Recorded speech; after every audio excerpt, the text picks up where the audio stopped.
Continuamos hoy nuestro estudio en el libro de Números y llegamos al capítulo 31. En este capítulo encontramos el juicio de Madián. Recuerde que estamos tratando las cosas que tienen que ver con una nueva generación del pueblo israelita, una generación que ha caminado a través del desierto. Muchos eran apenas pequeñuelos cuando principiaron la caminata de 40 años. Algunos eran estudiantes de la escuela primaria, otros liceístas o de bachillerato, y algunos ni aún habían nacido cuando comenzaron la marcha por el desierto. Dios había estado preparando a esta nueva generación para su entrada en la tierra prometida. Y ahora tienen este encuentro con el pueblo madianita. Los madianitas eran los que vivían en el desierto. Y es interesante notar que aquí es donde Moisés había ido cuando huyó de Egipto. Y es un hecho que Moisés se había casado con una madianita. Madián era un enemigo que representa, creemos nosotros, al mundo. Y veremos aquí que Dios les va a dar una victoria a los israelitas contra Madián. Este capítulo sirve para enseñarnos una buena lección en cuanto a la separación que debemos mantener del mundo. Hoy en día la separación del mundo significa una separación espiritual para el Hijo de Dios. Estamos ahora viendo los últimos hechos públicos realizados por Moisés. Cuando lleguemos al libro de Deuteronomio, veremos allí los últimos hechos particulares que realizara Moisés antes de su muerte. Una de sus últimas actuaciones públicas ocurre durante esta guerra contra los madianitas, y aquí también veremos cómo Dios le dio una gran victoria a Israel. Leamos, pues, los primeros 3 versículos de este capítulo 31 de Números. Jehová habló a Moisés diciendo, Haz la venganza de los hijos de Israel contra los madianitas, después serás recogido a tu pueblo. Entonces Moisés habló al pueblo diciendo, Armaos algunos de vosotros para la guerra, y vayan contra Madián, y hagan la venganza de Jehová en Madián. Madián ya había guerreado contra el pueblo de Dios en el desierto. Ahora Dios manda a Moisés a salir a luchar contra los madianitas. Dios se va a vengar y los israelitas van a tratarles duro. Pasemos ahora hasta el versículo 6 de este capítulo 31 de Números. Y Moisés los envió a la guerra, 1000 de cada tribu envió. Y Finehés, hijo del sacerdote Eleazar, fue a la guerra con los vasos del santuario y con las trompetas en su mano para tocar. Moisés envió a 12,000 hombres a salir a la guerra. Había 1000 hombres de cada tribu. Según las instrucciones recibidas, debían llevar los vasos del santuario y los muebles del tabernáculo, y por tanto, esto indica que esta era una guerra espiritual. Continuemos con los versículos 7 y 8. Y pelearon contra Madián, como Jehová lo mandó a Moisés, y mataron a todo varón. Mataron también entre los muertos de ellos a los reyes de Madián, Evi, Requem, Sur, Ur y Reba, 5 reyes de Madián. También a Balaam, hijo de Beor, mataron a espada. Los reyes de Madián fueron muertos, y notamos aquí la muerte de Balaam el profeta. Dios le da a Israel una gran victoria contra los madianitas. Hay un juicio sobre los gentiles aquí antes de que entren en la tierra prometida. Esto mismo es lo que consumará la edad antes de que venga Cristo. Israel, la nación que tiene problemas tan grandes, hoy en día estará en su tierra y tendrá paz cuando entre en la tierra. Pero ahora hay un problema. Leamos los versículos 9 al 16 de este capítulo 31 de Números. Y los hijos de Israel llevaron cautivas a las mujeres de los madianitas, a sus niños, y todas sus bestias y todos sus ganados, y arrebataron todos sus bienes, e incendiaron todas sus ciudades, aldeas y habitaciones. Y tomaron todo el despojo y todo el botín, así de hombres como de bestias. Y trajeron a Moisés y al sacerdote Eleazar, y a la congregación de los hijos de Israel, los cautivos y el botín y los despojos al campamento, en los llanos de Moab, que están junto al Jordán frente a Jericó. Y salieron Moisés y el sacerdote Eleazar, y todos los príncipes de la congregación, a recibirlos fuera del campamento. Y se enojó Moisés contra los capitanes del ejército, contra los jefes de millares y de centenas que volvían de la guerra, y les dijo Moisés, ¿por qué habéis dejado con vida a todas las mujeres? He aquí, por consejo de Balaam, ellas fueron causa de que los hijos de Israel prevaricasen contra Jehová en lo tocante a Baal Peor, por lo que hubo mortandad en la congregación de Jehová. Había un gran problema con los israelitas.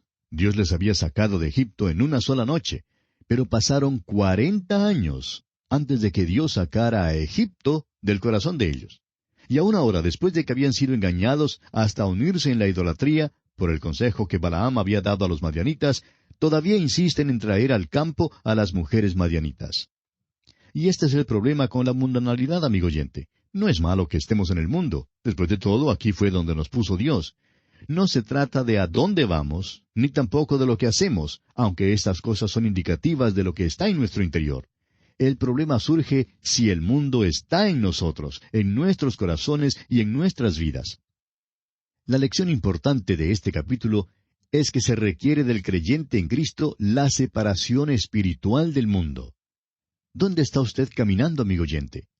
¿Anda en la luz? ¿Está usted leyendo la palabra de Dios? ¿Tiene comunión con Cristo? Eso es lo importante para el Hijo de Dios. A Israel solo le fue permitido quedarse con las mujeres vírgenes. Se les ordenó que se purificaran y apartaran un tributo grande del botín para el Señor. Dios les dio tal victoria que, según el versículo 49, Israel no perdió ni un solo hombre. Es muy importante que aprendamos la separación que Dios demanda. Todo el botín tenía que ser purificado por fuego y por agua, y mediante la separación de un tributo para el Señor.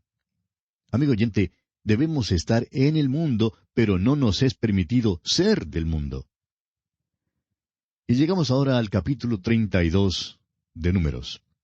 En este capítulo, Rubén y Gad piden quedarse para poseer el lado del Jordán, que en realidad no debieron haber pedido.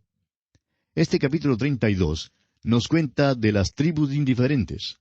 Rubén y Gad y la mitad de la tribu de Manasés pidieron la tierra al oriente del Jordán. Hay quienes creen que el río Jordán representa la muerte y la tierra de Canaán representa el cielo. Pero no creemos que sea así. Aprenderemos al estudiar el libro de Josué cómo pasar a Canaán. Hoy en día hay dos lugares donde los hijos de Dios pueden vivir. En primer lugar, uno puede vivir como mendigo en el desierto del mundo. Y hay muchos mendigos espirituales en el mundo. O también uno puede entrar en el lugar de bendiciones espirituales, porque Dios nos ha bendecido con toda bendición espiritual en los lugares celestiales en Cristo. Y esta es la tierra de Canaán espiritual de hoy en día. La pregunta de mayor importancia es esta: ¿cómo se cruza a Canaán? Cuando estudiemos acerca de los israelitas en su cruce del río Jordán, encontraremos allí dos grandes lecciones. Primero, notaremos que pusieron piedras en el Jordán, lo que simboliza la muerte de Cristo. Luego tomaron otras piedras del Jordán y con ellas levantaron un altar en la tierra, y esto habla de la resurrección de Cristo. En otras palabras, entraron en la tierra mediante la muerte y la resurrección de Cristo. Y usted y yo, amigo oyente, recibimos las bendiciones espirituales hoy en día de la misma manera. Y el apóstol Pablo, escribiendo en su carta a los Romanos capítulo 6, dice que es necesario saber que hemos sido sepultados con Él y levantados con Él. Tenemos que considerarnos identificados con Cristo en su muerte y en su resurrección. Debemos entregarnos a Él en esa base. Esa es la manera en que usted y yo, amigo oyente, podemos apropiarnos hoy en día de las bendiciones espirituales que son nuestras. Estas 2,5 tribus no cruzaron el Jordán. Pidieron la tierra al oriente de este río. Leamos pues los primeros 5 versículos de este capítulo 32 de Números. Los hijos de Rubén y los hijos de Gad tenían una muy inmensa muchedumbre de ganado, y vieron la tierra de Jazer y de Galaad, y les pareció el país lugar de ganado. Vinieron pues los hijos de Gad y los hijos de Rubén, y hablaron a Moisés y al sacerdote Eleazar, y a los príncipes de la congregación, diciendo: Atarot, Dibón, Jazer, Nimra, Esbón, Eleale, Sebam, Nebo y Beón, la tierra que Jehová hirió delante de la congregación de Israel, es tierra de ganado, y tus siervos tienen ganado. Por tanto, dijeron: si hallamos gracia en tus ojos, dése esta tierra a tus siervos en heredad, y no nos hagas pasar el Jordán. Moisés quedó turbado con esta petición. Dijo que desanimarían a los israelitas. Leamos el versículo 7. ¿Y por qué desanimáis a los hijos de Israel para que no pasen a la tierra que les ha dado Jehová? Y Moisés lo consideraba como una negativa a seguir en pos del Señor. Pasemos ahora al versículo 15.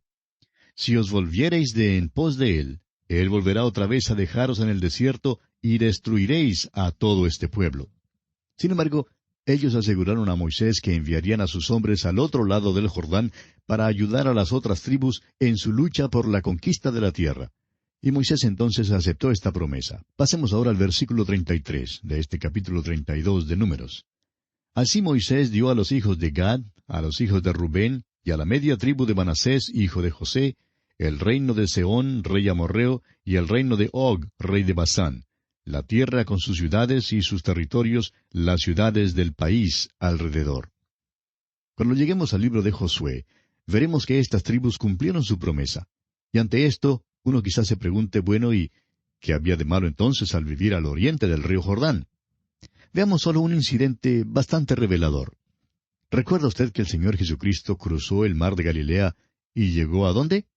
A la tierra de los Gadarenos, o sea, a la tierra de la tribu de Gad. Esta gente, recuerda usted, prefirió los cerdos inmundos antes que la liberación espiritual que Cristo ofrecía. Cuando los israelitas cruzaron el río, se constituyeron en ciudadanos de Palestina.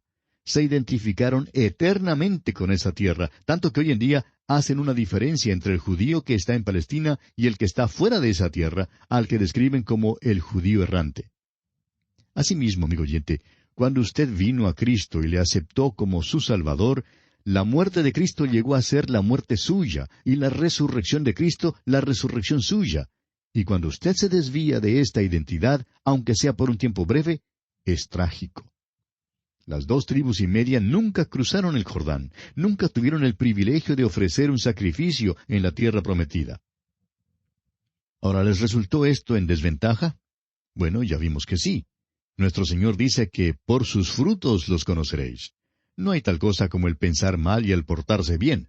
Tenemos que pensar bien, amigo oyente, antes de poder portarnos bien. Deseamos ahora dirigir su atención a un versículo que muchas veces hoy en día es mal entendido y mal interpretado. Moisés les dijo a estas tribus en el versículo 23 de este capítulo 32 de Números, «Mas si así no lo hacéis, he aquí habréis pecado ante Jehová, y sabed que vuestro pecado os alcanzará». La manera en que generalmente se interpreta estas palabras es, «su pecado se descubrirá». En otras palabras, uno no puede pecar sin ser visto. Será descubierto tarde o temprano. Pero esto no es lo que dice este versículo en realidad. Hay muchas personas que pecan sin ser vistas, es decir, sus pecados nunca son descubiertos por otros. Este versículo le dice que su pecado le alcanzará, amigo oyente. Quizá no sea inmediatamente después del hecho, pero es seguro que lo hará. El apóstol Pablo, escribiendo a los Gálatas, dice en el capítulo 6 de esta carta, versículo 7, «No os engañéis, Dios no puede ser burlado, pues todo lo que el hombre sembrare, eso también segará». No importa quién sea usted, ni dónde esté, ni cómo esté, ni cuándo esté. Es seguro que sus pecados le alcanzarán, amigo oyente. De la misma manera en que usted peca, así le alcanzarán algún día. Ese es el sentido de esta declaración, y sabed que vuestro pecado os alcanzará. La Biblia de Jerusalén la traduce de la manera siguiente, y sabed que vuestro pecado os saldrá al encuentro. Bien, terminamos así el estudio del capítulo 32 de Números, y llegamos ahora al capítulo 33. En este capítulo tenemos el diario de las jornadas del pueblo de Israel. Ya hemos dicho que no tenemos ninguna narración completa sobre los sucesos que acaecieron durante los 40 años de extravío. Tenemos algunos incidentes aislados, y aquí llegamos ahora al documento que se identifica como el diario de las jornadas.